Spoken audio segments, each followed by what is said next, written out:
Aujourd'hui, Frédéric est un agriculteur heureux. En 2011, étranglé financièrement, c'était le burn-out. 6 ans plus tard, le voilà qui donne des conseils à ses jeunes apprentis agriculteurs. Son exploitation laitière est passée de 3 à 30 hectares de prairies en herbe. La vache au pré, ça coûte moins cher. C'est simple, on a acheté 56 000 euros d'aliments il y a maintenant 2-3 ans. Et là, on va être à peine 10 000 euros d'aliments.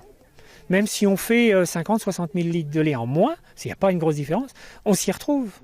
Mais avant de donner des conseils, Frédéric en a reçu. Il y a d'abord eu le soutien de Solidarité Paysanne 72. Ces 3 dernières années, l'association a aidé plus d'une centaine de familles en détresse. On écoute les gens parce que généralement ils sont complètement perdus. Donc beaucoup d'écoute dans la bienveillance, jamais dans le jugement. Et après, on essaie de trouver d'où vient l'incendie. On peut dire ça comme ça. Est-ce que c'est un accident de la vie? Est-ce que c'est une erreur de financement? Est-ce que ce sont des erreurs de pratique? Le but, c'est dans le premier temps de les remettre debout. Une fois debout, le CIVAM prend le relais. Un groupe d'agriculteurs qui accompagne la transition vers un système de production autonome et économe. Avec des conseils simples et précis, ils assurent le retour du bon sens paysan.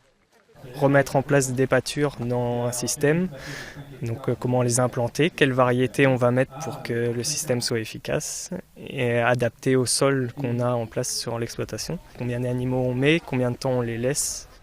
Le retour des prairies en herbe, c'est conjuguer économie, environnement et qualité de vie. Frédéric entend bien faire passer le message. S'ils n'étaient pas là, je ne serais plus agriculteur. Ah ça, c'est sûr que c'est grâce à eux si on est encore là aujourd'hui. Quand on veut s'installer, revoir des systèmes qui marchent bien, ça fait du bien.